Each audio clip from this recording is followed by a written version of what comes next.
할렐루야. 하나님의 은혜와 평강이 함께 하시기를 주님의 이름으로 축원합니다. 매년 1월 6일이면 주연절입니다. 매년 1월 6일에 주연절이 시작이 되는데 오늘은 주연절 제1주입니다. 주연절은 주님의 세상 앞에 거룩한 모습을 드러내신 것을 기념하는 날을 주연절이다 그럽니다. 예수님이 태어나신 후에 동방박사들이 황금, 유향, 몰약을 드렸는데 그것은 그리스도의 왕되심, 또 구원의 은혜, 그리고 십자가 죽음과 부활을 상징합니다. 주님이 세례를 받으실 때 하늘에서 큰 소리가 들렸다고 했습니다. 너는 내 사랑하는 아들이라, 내가 너를 좋아한다. 좋아한다는 말은 헬라어로 유도케오인데 그게 만족한다 그런 뜻입니다. 예수님의 삶이 마음 씀씀이가 하나님의 마음을 흡족하게 했다는 것입니다. 잠언 지혜자는 잠언서 25장 13절에 충성된 사자는 그를 보낸 이에게 마치 추수하는 날의 얼음 냉수 같아서 능히 그 주인의 마음을 시원하게 하느니라 했습니다. 그리스도의 삶이 이 삶에 꼭 맞는 것 같습니다. 오늘 우리도 예수님처럼 말씀에 굳게 서서 하나님의 마음을 흡족하게 하고 또 시원하게 해야 될 줄로 믿습니다. 그렇게 하시기를 축복합니다. 1월 6일이 24절기 중에 가장 춥다는 소환이었는데요. 정말 추웠습니다. 얼마나 추우냐면 대한이 소환집에 가서 얼어 죽었다. 또 소환 얼음 대한에 녹는다. 그런 말이 다 있습니다. 정말 그런 것 같아요. 이번 소환 아주 꽤 매서웠습니다. 주위에 감기 조심하시고요. 또 건강 조심하시기를 간절히 축복합니다. 또한 이 추위에 바깥에서 일하는 이들도 계세요. 이들에게도 주님의 사랑이 함께 하시기를 빕니다. 여러분도 그분들을 좀 관심을 가지시고 계속 기도해 주시기를 간절히 부탁을 드립니다. 오늘은 빌립보서 1장에 있는 말씀을 좀 전하려고 하는데요. 사도 바울은 빌립보서 1장에 간절히 바라고 기대하는 한 가지가 있다 그렇게 밝히고 있습니다. 나의 간절한 기대와 소망을 따라 내 몸에서 그리스도가 존귀하게 되게 하려 하나니. 바울은 자신을 통해서 예수님이 존귀함 받기를 원했습니다. 자신이 존귀한 사람으로 여겨져야 그리스도가 존귀하게 되고, 또 반대로 자신이 흔들리면 예수님을 흔드는 것임을 바울은 잘 알고 있었기 때문에 한 가지 일, 한 가지 소원이 있다. 그것이 주님을 존귀하게 하는 일이다. 내가 그리스도로 인해 죽으면 오직 예수가 되는 것이고, 예수를 믿어도 내가 살면 오직 세상이 되는 것입니다. 그걸 사도 바울이 잘 알고 있는 거예요. 여러분, 우리도 마찬가지죠. 우리도 마찬가지예요. 예수 믿고 구원받아 하나님의 자녀된 우리가 굳게 서야, 흔들리지 않아야 우리를 굳게 서게 하신 예수님이 존귀하게 되는 것입니다. 그러나 우리가 흔들리고 우리가 세상에 흔들리고 굳게 서 있지 못하면 예수님의 십자가와 복음, 그리고 그 예수님을 세상에 보내신 하나님의 약속은 힘을 잃어요. 능력이 사라집니다. 십자가의 존재 가치가 사라지게 되는 것이죠. 오늘 본문은 그리스도가 존귀하게 되기 위한 삶의 방법을 우리에게 자세히 알려주고 있습니다. 본문 27절을 보면 오직 너희는 그리스도의 복음에 합당하게 생활하라. 복음에 합당하게 생활하라. 복음에 합당하게 생활하라. 복음에 합당하게 시민 노릇을 해라. 그런 뜻입니다. 하나님의 통치의 책임적 존재로 살아감을 의미하는 것입니다. 2000년 전 빌립보 지역은 로마 제국의 영토였습니다.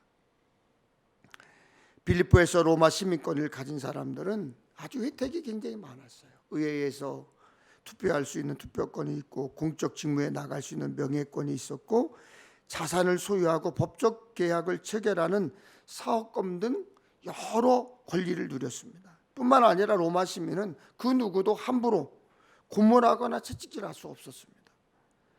반역자가 아니면 사형 선고도 받지 않았습니다.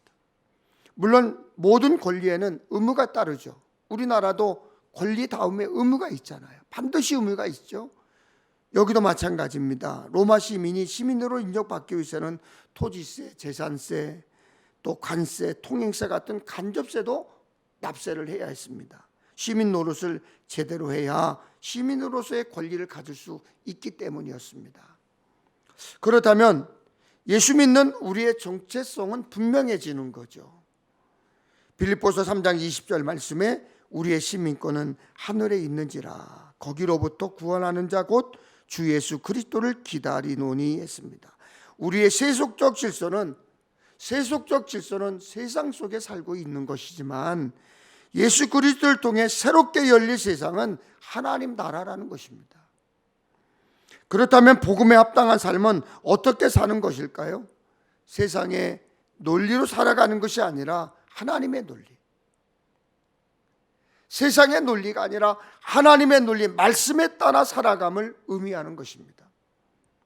세상의 논리는 무엇이죠? 힘이에요. 세상의 논리는 힘이 정의예요. 힘 있는 사람이 힘 없는 사람을 지배하는 것을 당연하게 여기는 것이 세상입니다. 그런데 예수님은 뭐라고 말씀하죠? 마가복음 10장 44절에 너희 중에 누구든지 으뜸이 되고자 하는 자는 모든 사람이 종이 되어야 하리라. 힘의 논리가 아니라 사랑의 논리입니다. 예수 믿고 구원받은 우리의 시민권은 하늘에 있습니다. 천국에 있습니다. 우리를 구원하기 위해 이 땅에 오셨고 마지막 때에 다시 오실 예수님을 기다리는 우리는 천국 시민입니다. 천국 시민, 하늘 백성이기 때문에 우리에게는 하나님의 자녀가 되는 권세를 주셨습니다. 영접하는 자 곧 그 이름을 믿는 자들에게는 하나님의 자녀가 되는 권세를 주셨습니다. 하나님의 나라가 곧 내가 거할 처소 내 나라입니다. 하나님의 능력이 나의 힘입니다. 하나님의 말씀이 내 길을 인도하는 내비게이션이 되어줍니다. 하지만 천국 시민 역시 의무와 책임이 반드시 있습니다.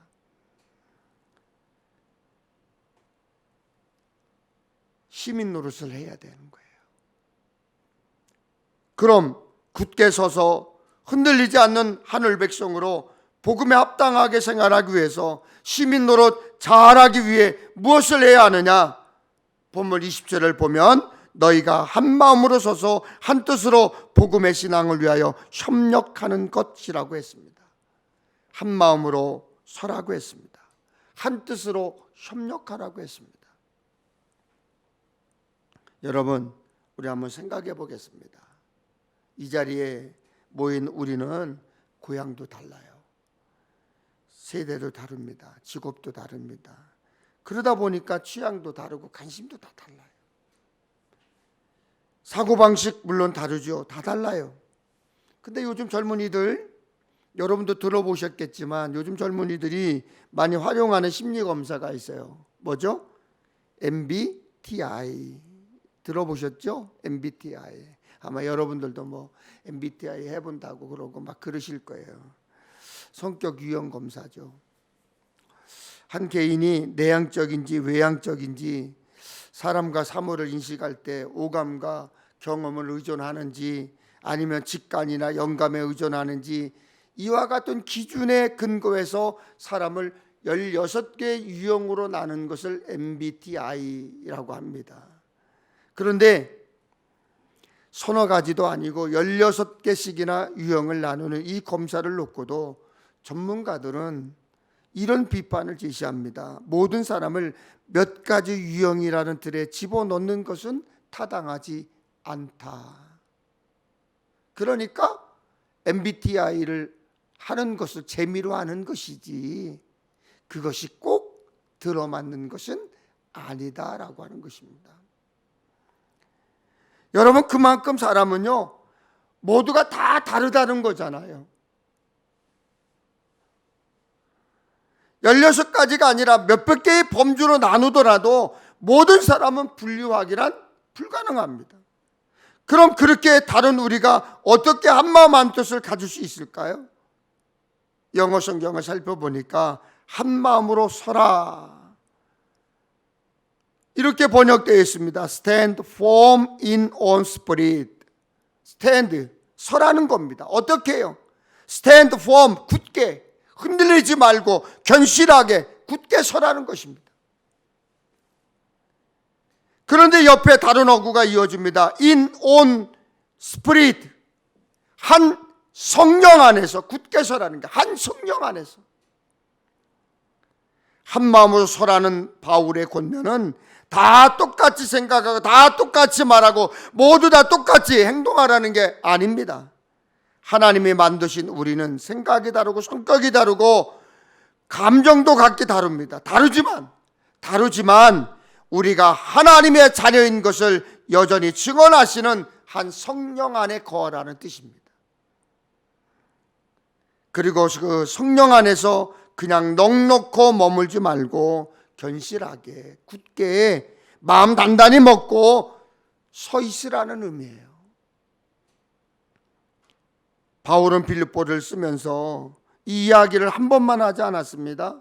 빌립보서 2장 2절에 마음을 같이하여 같은 사람을 가지고 뜻을 합하여 한 마음을 품어. 빌립보서 4장 2절에 주 안에서 같은 마음을 품으라. 뜻을 합하라. 같은 마음을 품으라. 여러분 말씀드렸죠? 다 똑같이 생각해야 하는 게 아닙니다. 다 같은 말, 같은 일만 해야 하는 것이 아닙니다. 그건 가능하지도 않고 그래서도 안 되는 거예요. 각기 다른 우리의 생각, 서로 다른 우리 마음을 이끄시고 채우시는 분이 한 분, 한 성령이면 되는 거예요. 우리가 다 한 성령 안에서 생각하고 한 성령 안에서 말하고 한 성령 안에서 일하는 천국 시민이 된다면 우리는 차이와 다름이 있음에도 불구하고 한 마음과 한 뜻을 품을 수 있는 것입니다. 더불어 뜻이 같다는 것은 목표가 같다는 거예요. 목표가 같다. 바울은 빌립보 성도들에게 이렇게 말했습니다. 표대를 향하여 그리스도 예수 안에서 하나님이 위에서 부르신 부름의 상을 위하여 달려가노라. 표대는 목적지를 말하지요. 바울의 목적지는 분명했습니다. 하나님이 상을 예비해 두신 하늘나라 천국이었습니다. 한 성령 안에서 굳게 서야 하는 우리는 한 마음 한 뜻을 품어야 하는 평택 열림교회 성도는 한 사람도 예외 없이 하나님 나라 천국을 향해 달려가야 합니다.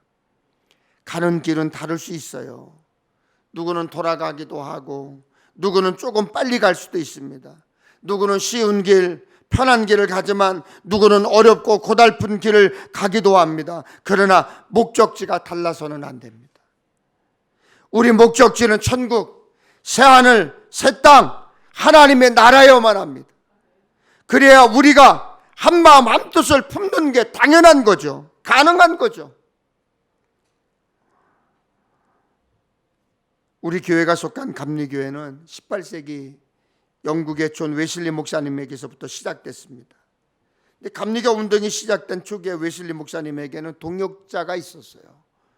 누구냐면 조지 휘필드라고 하는 목사님이에요. 아주 유명하신 목사님이세요. 조지 휘필드 목사님이신데 웨슬리 목사님의 기록에 따르면 두 분의 목회적 마인드가 공통점이 많아서 영혼 구원에 대한 열정이 강렬했다는 점이 같았어요. 그러나 신학에 대한 이해가 조금 달랐던 것 같아요.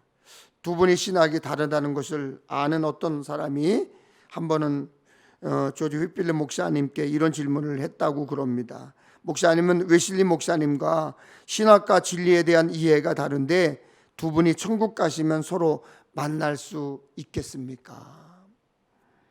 피피드 목사님이 답했습니다. 아니요, 저는 천국에서 웨슬리 목사님을 보지 못할 것입니다. 왜냐하면 웨슬리 목사님은 하나님 보좌에서 가장 가까운 저기 높은 곳에 계실 것이고 저는 거기서 멀리 떨어져 있을 것이기 때문입니다.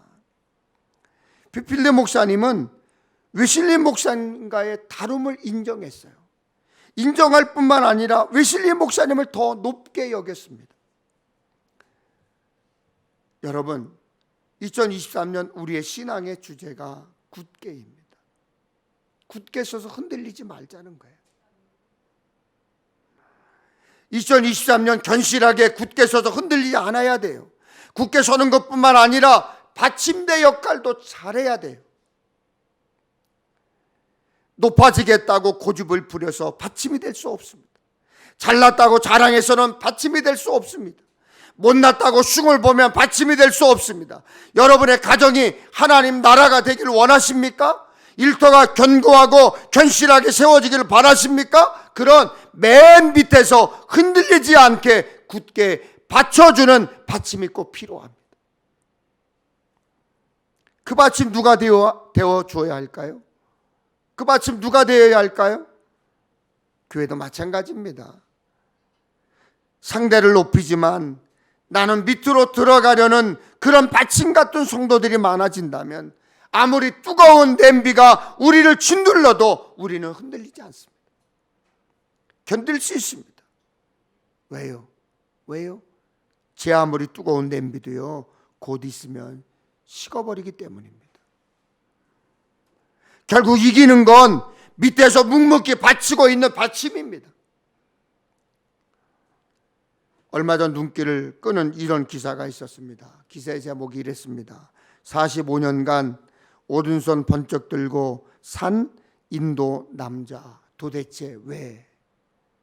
45년간 오른손을 들고 이렇게 살고 있는 거예요.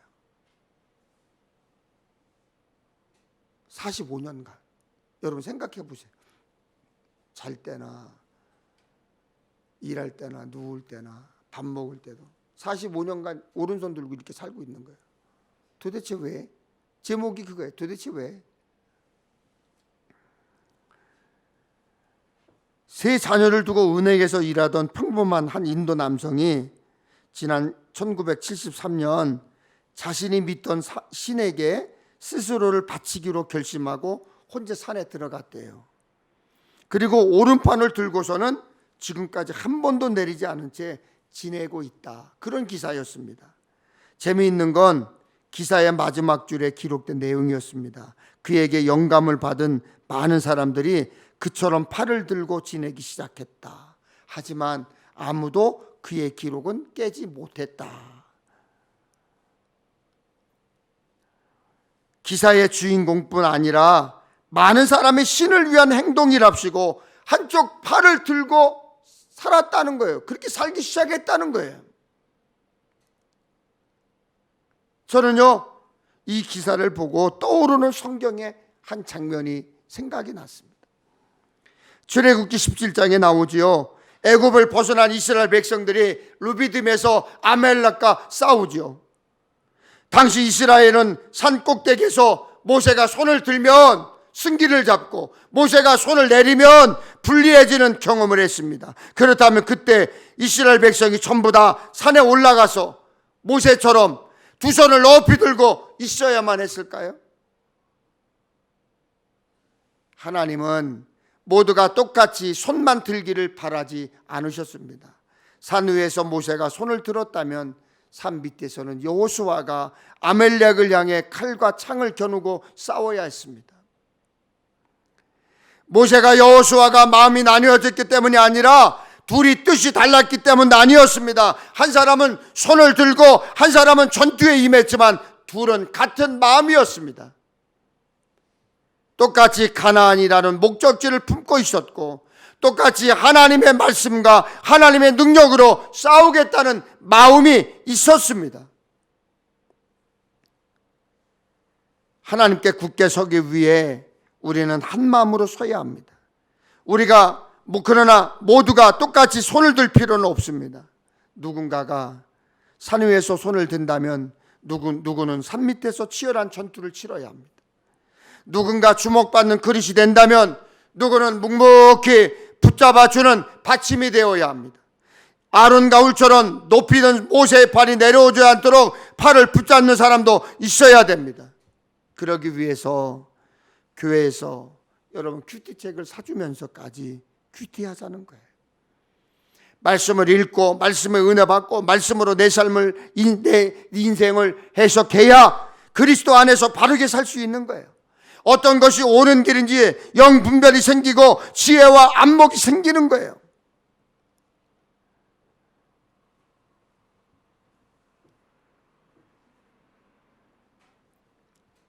그러면 그렇게 살 수 있도록 기도해야 능력이 나타난 거예요.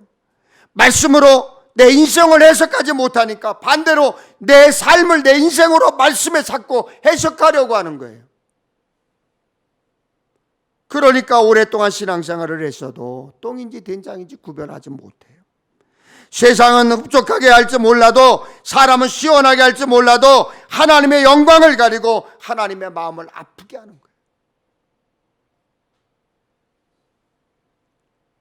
우리 가정, 우리 일터, 특별히 우리가 섬기는 이 교회는 맡겨진 사명은 달라도 서로 다른 그 사명에 최선을 다하는 천국 시민들이 많을 때 굳게 세워질 수가 있는 것입니다. 여러분, 우리는 이 안에 하나님 나라라는 분명한 표대를 향해 가야 합니다. 그 길 가면서 천국 시민 노릇 잘 해내시기를 축복합니다. 표대를 향해 가는 내 길이 다른 사람들보다 유독 힘들어 보일 수 있어요. 그러나 목적지를 놓쳐서는 안 돼요. 때마다 도우시고 힘주시는 한 성령 안에서 넘어지지 않고 견고히 굳게 서서 이 땅에서 하나님의 자녀된 권세를 충만히 누리며 사시기를 주님의 이름으로 축원합니다. 축원합니다.